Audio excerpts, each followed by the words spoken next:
Moja przygoda z Nowymi Horyzontami zaczęła się wiele lat, zanim zaczęłam na nich tak naprawdę pracować. Zaczęłam pracę w 2009 roku od organizacji konkursu filmów o sztuce. Natomiast pierwszy raz na Nowe Horyzonty trafiłam dużo wcześniej, w 2003 roku, czy nawet drugim pierwszy raz. Ale to też nie było takie moje pierwsze zetknięcie z arthouse'owym kinem, bo w gruncie rzeczy jeszcze kiedy byłam nastolatką, kiedy byłam w liceum, miałam bardzo dużo takich filmowych zainteresowań. Z dużą energią i pasją chodziłam na Warszawski Festiwal Filmowy, który również był w tym czasie prowadzony przez Romana Gutka. Byłam entuzjastyczną użytkowniczką kina Iluzjon w Warszawie i lubiłam chodzić na te wszystkie stare filmy. Czasami chodziłam na wagary ze szkoły, więc do tego Iluzjonu trafiłam zupełnie w przypadkowych godzinach, na przykład, nie wiem, o 14 albo o 15. Ale wszystko zaczęło się tak naprawdę od mojej mamy i od moich rodziców, którzy też mieli bardzo dużo takich kulturalnych zainteresowań i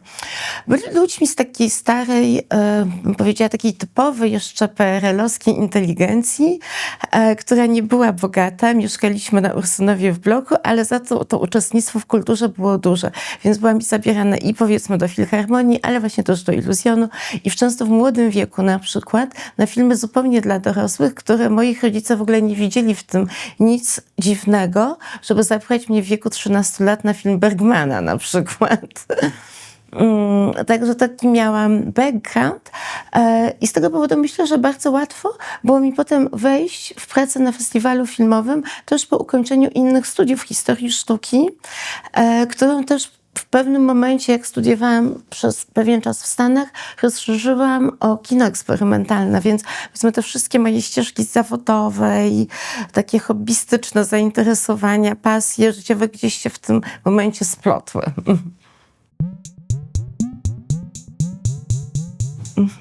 Wiesz co, to jest bardzo ciekawe pytanie i sama się wiele razy nad tym zastanawiałam. Czasami porównując się i swoje spojrzenie ze spojrzeniem moich koleżanek po fachu. Większość osób, które trafia na festiwale filmowe, czy w ogóle do kina arthouse'owego, w pewnym sensie studiowało albo filmoznawstwo, albo kulturoznawstwo, albo literaturę, więc mają w pewnym sensie bardzo takie literackie podstawy i często patrzą właśnie na film pod takim kątem opowieści właśnie tej historii, która jest nam do opowiedzenia. Natomiast ja weszłam jakby do filmu od strony historii sztuki, od strony sztuk wizualnych. Po studiach w Polsce studiowałam w Stanach, byłam na studiach doktoranckich i zajmowałam się sztuką współczesną, więc dużo tam było takich form w ogóle audiowizualnych, sztuki wideo, sztuki performance, w ogóle filmu jako takiej formy filmowej bardziej, ale wyrazu artystycznego, używanego przez artystów wizualnych. I w pewnym momencie jedna z moich nauczycielek zaproponowała, żebym poszła na kurs awangardy filmowej, właśnie na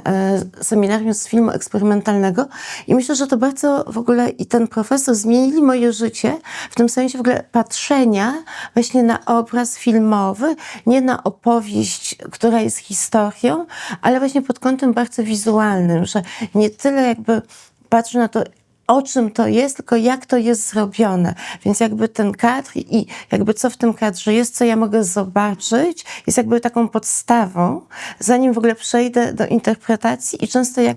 myślę, że porównuję swoje spojrzenie, jak zaczynamy w ogóle opowiadać sobie o filmach czy rozmawiać, myślę, że ta strona formalna jest dla mnie niezwykle istotna. Zdecydowanie jest to pasja i myślę, że odkrywanie nowych rzeczy jest najbardziej ciekawe w takim kuratorstwie filmowym i w robieniu festiwalu filmowego. Oczywiście jest masa ludzi, którzy zajmują się historią kina i historią sztuki, powiedzmy, takiej, która się wydarzyła. To też są bardzo ciekawe poszukiwania, w ogóle takie redefiniowanie kanonu albo patrzenie na to dziedzictwo kulturalne jakby z ze współczesnego punktu widzenia, nie? Zobaczenie, jak ludzie się pokazywali, definiowali kiedyś, ale jak my widzimy ich teraz, to też jest mega ciekawe, ale myślę, że dla mnie, oczywiście fajnie jest też oglądać klasykę, no bo robimy duże retrospektyw na festiwalu, ja sama też czasami je robię. I czasami są to, powiedzmy, kontrowersyjne postacie. Na przykład robiłam taką retrospektywę Alana Robbe-Grillet'a, francuskiego reżysera, związanego właściwie jeszcze przed nową falą, ale z takim trochę i surrealizmem filmowym, ale też takim wolnomyślicielstwem, bardzo takim liberalnym, sadycznym wręcz reżyserem. Postacią, która dzisiaj w ogóle według współczesnych wzorców jest skancelowana, no bo ma absolutnie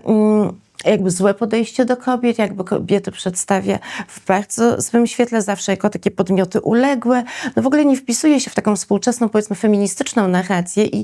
A z drugiej strony te filmy są absolutnie piękne, nie? Mają jakiś rodzaj w ogóle takiego wspaniałego, metafizycznego piękna i są wspaniałym znakiem też tych czasów, w których powstawały, czyli takiej w ogóle trochę erotyzowanej, w ogóle francuskiej kultury lat 70. i 80. Bardzo chciałam je pokazać. Się zastanawiałam, w jaki sposób można te filmy w ogóle pokazać w 2023 roku, żeby to było też i w jakiś sposób etyczne i żeby to nie było straszliwskie i żeby nie chować głowy w piasek, żeby nie udawać, że on nie był tą osobą, którą był, ale też go nie kancelować. I wtedy na przykład pomyślałam, że trzeba po prostu go odbudować jakimś współczesnym kontekstem, pokazać, że to, co się działo u niego w obiektywie, to jest pewna część rzeczywistości, nie to pewien fragment. Ale byli też ludzie, którzy robili te same rzeczy, pokazywali też same rzeczy, nie wiem, czy z punktu widzenia kobiecego, czy z punktu widzenia, nie wiem, jakichś queerowych takich narracji, bardziej LGBT, no więc w ten sposób się czasem bawię tym kinem, ale myślę, że jakby patrzenie na tych współczesnych twórców, na to, co teraz się dzieje na festiwalach, to, co powstaje w kinie teraz, to jest dla mnie najbardziej ekscytująca rzecz.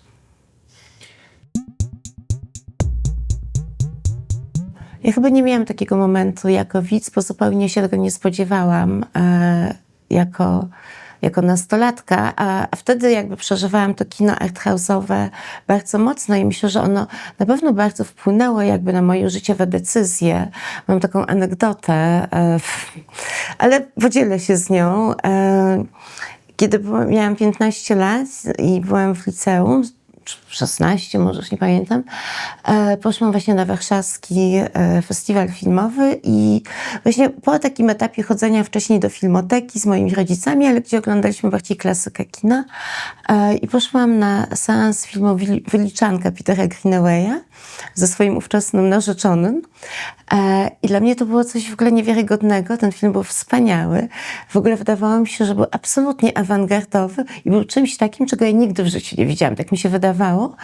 I wiem, że on tak mocno we mnie został, że ja potem zmieniłam klasę w liceum z biologicznej na humanistyczną i potem się zaczęłam interesować sztuką jakoś mocniej, że on był takim momentem przełomowym w kształtowaniu mojej takiej tożsamości osoby dorosłej, z nastolatki czy z dziecka, przejście w dorosłość. Także ja bardzo mocno wiążę to z seansem tego konkretnego filmu. Natomiast kiedy jakby już zaczynałam pracować z filmem, to myślę, że już byłam bardziej kształtowaną osobą, tak? Że to już nie pojedyncze dzieła jakby na mnie wpływały.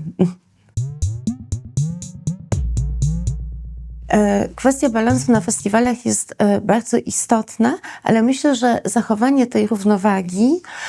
bardzo mocno jest jakby powiązane z charakterem każdego festiwalu, który się odbywa, bo każdy festiwal ma swoją własną naturę. I na przykład Nowe Horyzonty wcale w gruncie rzeczy bardzo nie są sfokusowane na polskim kinie. My jesteśmy w lecie, to jest ostatni tydzień lipca. 2 miesiące po nas jest Gdynia, Festiwal Filmów Polskich, więc w gruncie rzeczy większość polskich filmów tak naprawdę jest pokazywana premierowo w Gdyni. My polskich filmów mamy dosłownie garstkę i to są takie filmy, które powiedzmy wcześniej miały premiery na właśnie światowych festiwalach, gdzieś, które być może nie trafią do Gdyni, które może są trochę bardziej eksperymentalne, ale my jakby nie specjalizujemy się w tym polskim kinie, więc to akurat nie jest jakby jakby taki problem, że my się tutaj zmagamy z jakimś żywiołem, który nas zalewa, albo, nie wiem, konkurujemy z Gdynią, żeby te polskie filmy złapać. Myślę, że o wiele większym w ogóle problemem dla nas, jako dla festiwali, w ogóle dla wszystkich festiwali, jest taka nadprodukcja filmów po prostu we współczesnym świecie. Ta nadprodukcja dzieł filmowych, to się zmieniło. Ja tam pracuję długo, no więc jakby byłam świadkiem cały czas tej cyfrowej rewolucji, która się na naszych oczach dokonała tam w okolicach roku, nie wiem, 2009, 11, 13, przejście z taśmy na cyfrę. No i to bardzo zmieniło, bo tych filmów, które są zgłaszane na festiwal, jest po prostu bardzo dużo. To mogą być tysiące. Każdy może wziąć kamerę. To jest bardzo demokratyczny proces teraz, ale nie ma tego sita, które powiedzmy zatrzymuje, więc w jakiś sposób musimy ustalić proporcje między tym, żeby być dostępnym dla twórców, którzy chcą podzielić się z nami swoim filmem i żeby dać im szansę, żeby zobaczyć te filmy i a nuż one znajdą może swoje miejsce na festiwalu, a jednak oczekiwaniami publiczności i pokazaniem filmów, na które publiczność też czeka, no bo wiadomo, każdy festiwal ma pewną swoją misję, no i my też, jedną z misji Nowych Horyzontów jest też popularyzacja kina arthouse'owego i tych filmów, które inaczej po prostu w Polsce nie będą dostępne. Nie każdy film może trafić do dystrybucji, nie każdy trafia do dystrybucji, więc jakby dzięki festiwalom polscy widzowie mają możliwość zobaczenia tego naprawdę takiego dużego kawałka tych filmów, co były pokazywane i w Cannes, i w Wenecji, i w Berlinie, i w Rotterdamie, więc chcemy to kino też pokazać. No więc tutaj jest taka pewna układanka, jak to robić i jak tutaj ten system, powiedzmy, szyć i na co stawiać bardziej, tak? Czy to na filmy, na które najbardziej czekają widzowie, czy jednak na zupełne odkrycia, które mi i moim kolegom i koleżankom najbardziej się podobają, które dla nas są najciekawsze, czy właśnie otwierać drzwi i wpuszczać jakby twórców zupełnie nieznanych albo tych, którzy sami się zgłoszą.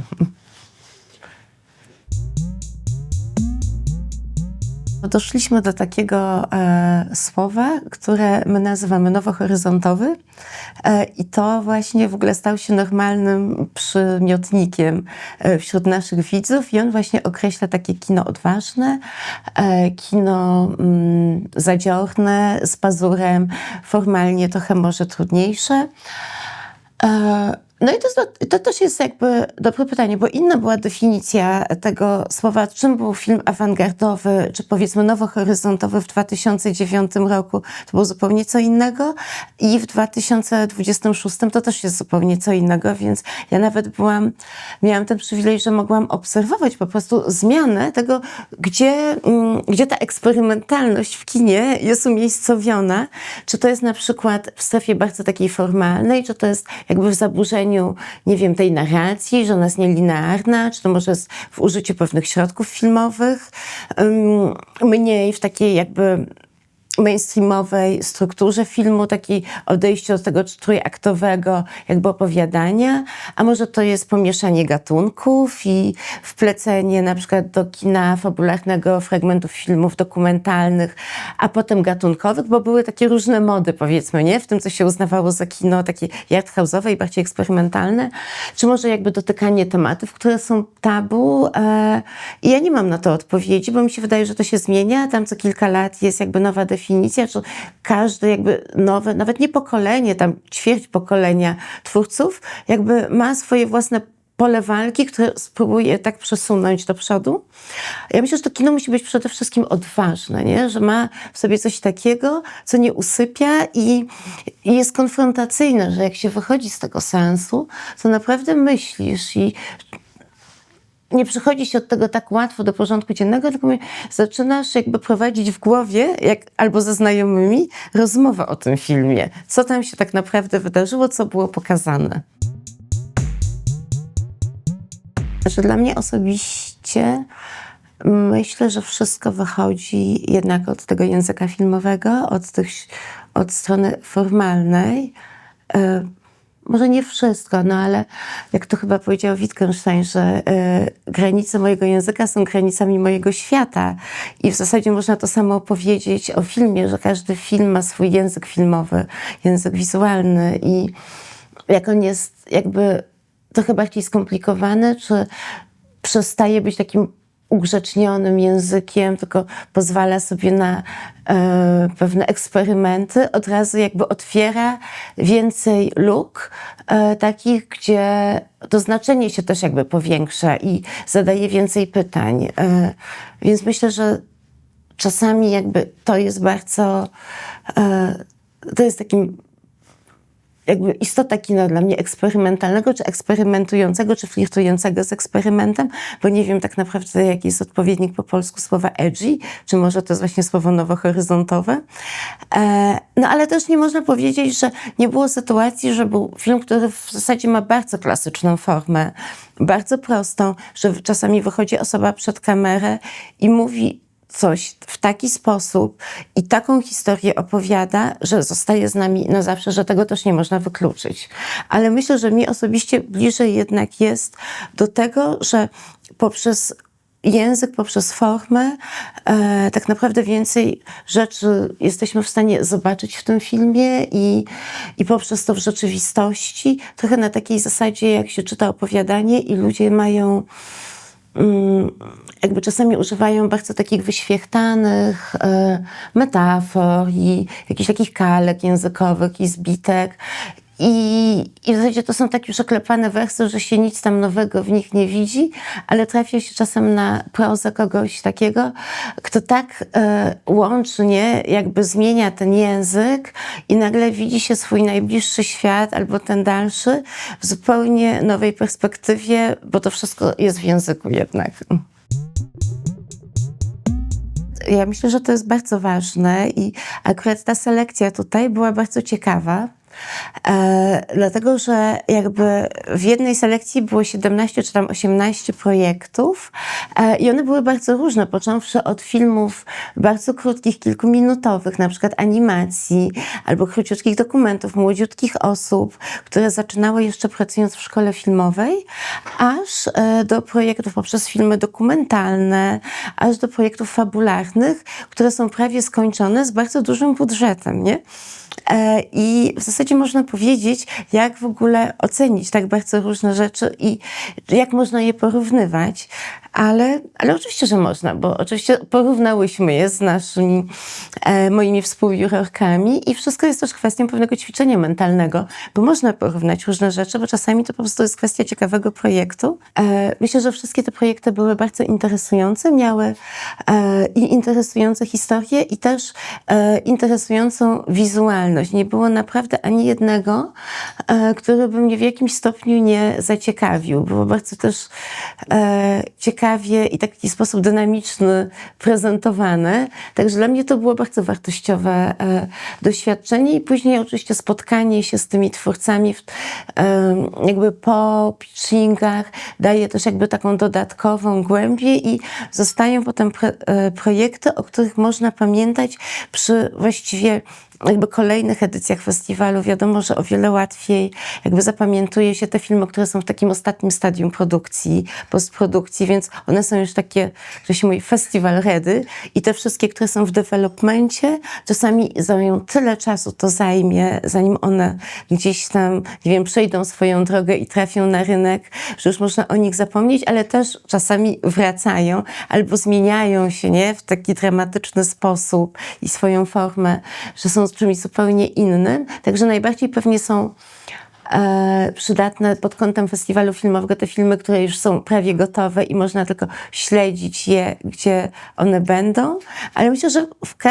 na każdym etapie znajomość jakby tego, co się dzieje, jest bardzo fajna i myślę, że dla programera każdego też istotna, nie? No bo też jakby patrząc na kolejne festiwale, gdzie te filmy trafiają, jaki był ich początek, jaką przechodzą trajektorię, jaką twórcy przechodzą trajektorię, kto ich wspiera, jakie festiwale są czym zainteresowane. To wszystko tworzy taką nie wiem, politykę, nie wiem, socjologię, nie, naszego środowiska, które też myślę, że jest bardzo pasjonujące, jak się w tym siedzi. Czy ja nie jestem chyba w stanie tak naprawdę odpowiedzieć na to pytanie, no bo wiadomo, że filmy polskie są bardzo różne i to jest bardzo duże też spektrum. I nie da się tego po prostu tak tych filmów jakby przeanalizować i podsumować jakby w jednym zdaniu, czy wyciągnąć jakieś takie bardzo jednorodne wnioski, no bo są niektóre filmy, które są powiedzmy bardzo takimi eksperymentalnymi propozycjami, na przykład, nie wiem, Endless Wojciecha Pusia, czy Glorious Summer. To są filmy, które w zasadzie Heleny Gandzialan, Glorious Summer Heleny Gandzialan, które gdzieś tam flirtują w ogóle ze sztukami wizualnymi, czy nie wiem, sztukami performatywnymi, bo ich autorzy jakby zaczynali w ogóle w tych innych dziedzinach sztuki i to się bardzo też odbija w ogóle jakby na sposobie prowadzenia narracji w tej stronie wizualnej filmu, w tym też jak one były przygotowywane, czy też kręcone, bo czasami zajmowało im jakby wiele lat, albo miały swoje takie, szczególnie Endless na przykład. To jest taki jeden z moich ulubionych przypadków, no bo uważam, że to też jest bardzo właśnie ciekawy sposób w ogóle zajmowania się filmem przez artystę wizualnego, który z tego filmu wcześniej zrobił i VR, i instalacje, i wystawy, i była to jakaś opowieść o jego życiu i jego środowisku, którą on tworzył po prostu tak z roku na rok przez chyba 14 lat. I ostatecznie, jakby ostatnią formą to była taka forma bardzo długiego, fabularnego filmu, prawie 3-godzinnego, który w ogóle ogląda się jak za jednym zamachem, w ogóle nie czuć tego czasu, no ale jest to film zdecydowanie bardziej z takiego rejestru eksperymentalnego, czy właśnie Glorious Summer, gdzie jest tam bardzo dużo zastosowanych takich, nie wiem, sztuk performatywnych, trochę może spod znaku Yvonne Rainer, albo nie wiem, powiedzmy kemu, czy jakiegoś takiego nowoczesnego tańca. Jak na przykład, nie wiem, porównać nie wiem, takie produkcje na przykład z inną polską produkcją, jaką na przykład jest KOS, tak? I film, który jest wysokobudżetowy, finansowany przez Netflix, czy inne filmy, które mają olbrzymie budżety i stoją za nimi te platformy streamingowe. No nie da się ich w tym sensie powiedzieć, że polskie kino jest o tym, albo jest o tym. No myślę, że jest o wszystkim po prostu i są, powiedzmy, i nawet nie mogę powiedzieć, że są twórcy, którzy jedni są zainteresowani, powiedzmy, tylko tworzeniem filmów dla widzów, dla takiej szerokiej publiczności, a inni są zainteresowani, powiedzmy, robieniem tylko sztuki, no bo wszystko się miesza i czasami każdy z nas łączy w swoim życiu wiele funkcji i wiele ról życiowych i nie wiem, czy wiele tożsamości, może to bez przesady, ale można mieć swój projekt, który jest projektem autorskim i się rozwija go na przykład, nie wiem, w jakimś mniejszym gronie, albo właśnie to jest taka mniejsza produkcja, a równocześnie kończyć na przykład serial dla Netflixu i w ogóle traktować go według zupełnie innych kryteriów niż to swoje bardziej takie, nie wiem, prywatne dzieło. Czy nawet nie można rozróżnić prywatne, nieprywatne, tylko po prostu są to projekty dla różnych publiczności. I myślę, że każdy twórca ma też prawo do tego, żeby zmieniać sobie tą optykę i sobie zmieniać punkty widzenia, do kogo się chce mówić, no bo kto mu zabroni, tak? Że raz może chciałabym mówić do całej Polski, a raz może tylko do jednej dzielnicy, do moich znajomych w Warszawie, w jednej kawiarni. Z polskiego kina, kto był moim takim ulubionym twórcą. No ja nie będę tutaj oryginalna, myślę, że jestem dzieckiem swojego pokolenia, Kieślowski. Kieślowski, ale też myślę Has był dla mnie ważnym twórcą. Kawalerowicz później.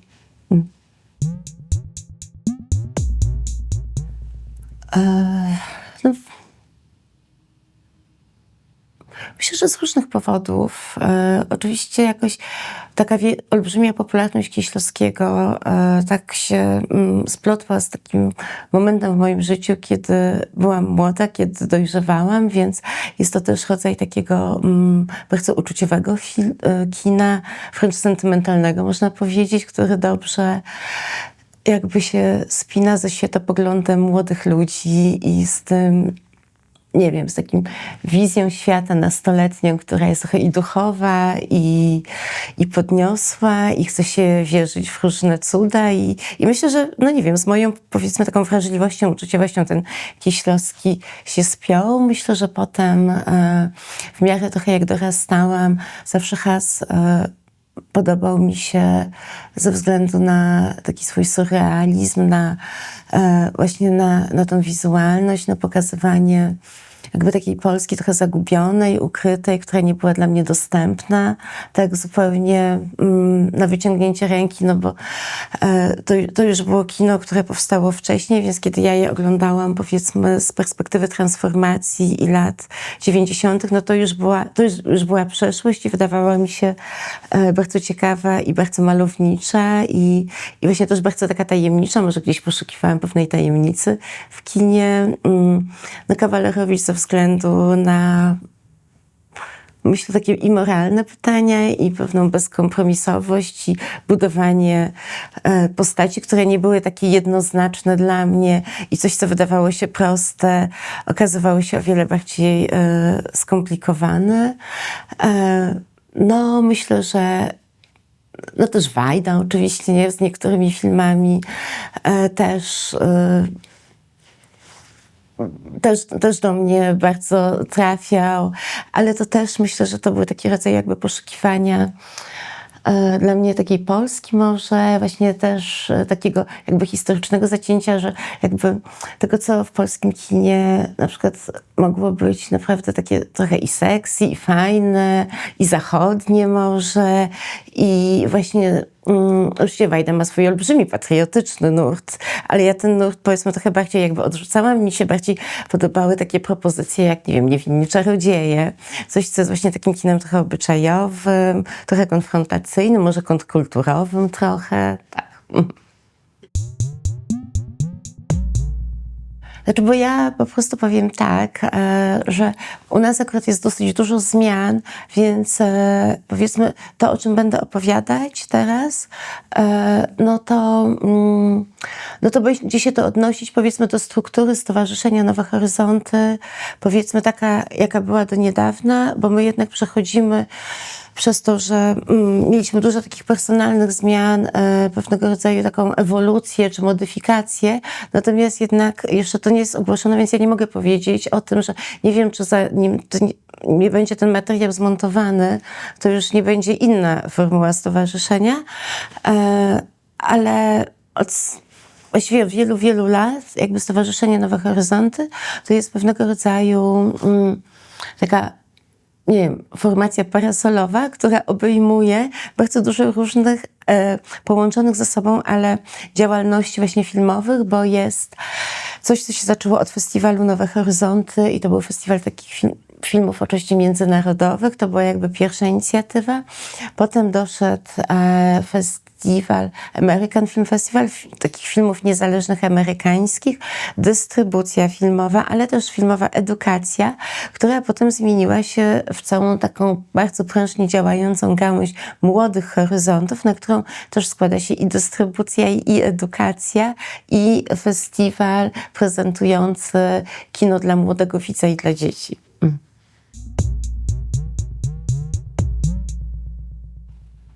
Znaczy myślę, że jak się mówi o całym festiwalu, to jest jednak trochę inna sytuacja niż o konkretnych filmach, no bo wiadomo, że są takie filmy, które nagle stają się petardami i właśnie eksplodują, No ale one by i tak eksplodowały, że to nie jest kwestia jakby tylko festiwali filmowych. No takim przypadkiem z ostatniego roku jest Sirat, film Oliviera Lakhsze, który wcześniej był tak naprawdę bardzo niszowym twórcą, a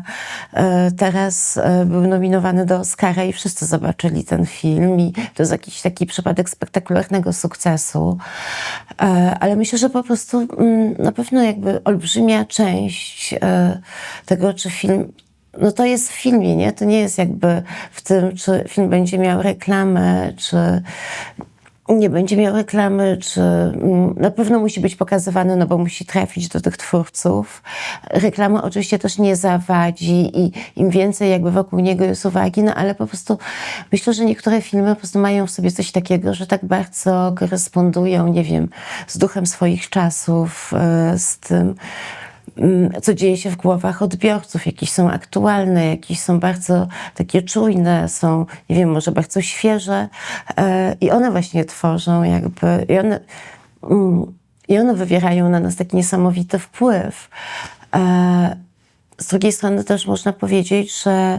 no są różne strategie marketingowe i promocyjne, te, które stoją pewnie za wieloma takimi bardzo komercyjnymi projektami, produktami i filmami, które są zrobione po to, żeby zrobić box office, żeby miały dużą widownię, no komercyjne po prostu kino, tak? Też jest jego jakby tam segment, ma swoje miejsce na rynku. Ale w gruncie rzeczy nie zostawiają, nie odciskają się jakby na dłużej, nie jakby w świadomości widzów, czy nie wszystkich widzów. Także ja nie jestem, znaczy trudno mi jest tutaj powiedzieć, bo nie jestem specjalistką, jak w tym takim kółku powiedzmy rozkładają się te części, jakim procent jakby sukcesu to jest jakby talent twórcy, to jest udany film, a jaki procent to jest jakby praca ekipy promocyjnej, która za nim stoi, pracy festiwalowej. Na festiwalach czasami też jest tak, że są filmy, które zawsze bardziej, nie wiem, są promowane, bo są na przykład w konkursie pokazane, albo o których się dużo mówi, bo były w jakichś, nie wiem,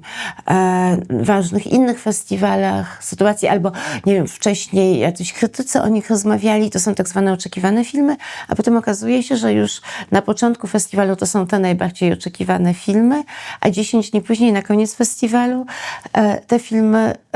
które były najważniejsze dla tej edycji, mogą być zupełnie inne, bo to też może się wydarzyć zupełnie coś innego i coś innego zaskoczy z widownią. Ja staram się bardzo otwarta tutaj pod tym względem. Oczywiście, jeżeli chodzi jakby o temat filmu, bo czasami ten temat jest tylko pretekstem albo jest pewnego rodzaju kostiumem, a film na przykład, który dzieje się w XVIII wieku, tak naprawdę opowiada o czasach współczesnych. Także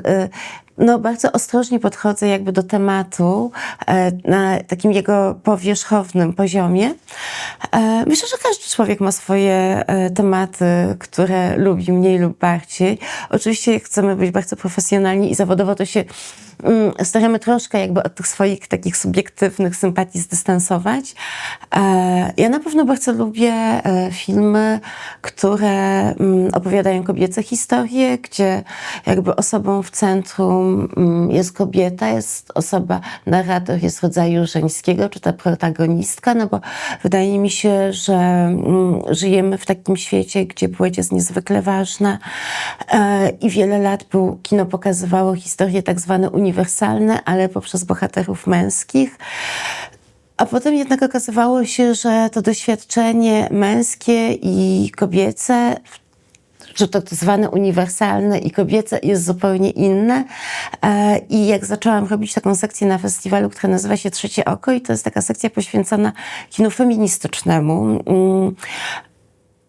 pokazuje kobietę właśnie w roli głównej i kobiety stoją jakby za kamerą. To są reżyserki i kobiety na ekranie. To okazało się, że właśnie w detalu, że ta rzeczywistość bardzo się różni wtedy, kiedy zacznie się ją opowiadać kobiecym głosem. Jedną z pierwszych w ogóle edycji Trzeciego Oka, jaką zrobiłam,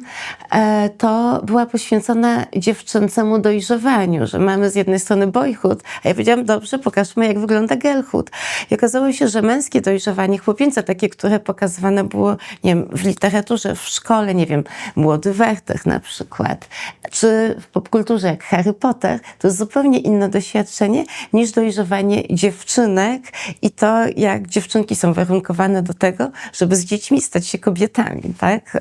Także to są takie moje historie. Uwielbiam historie miłosne, uwielbiam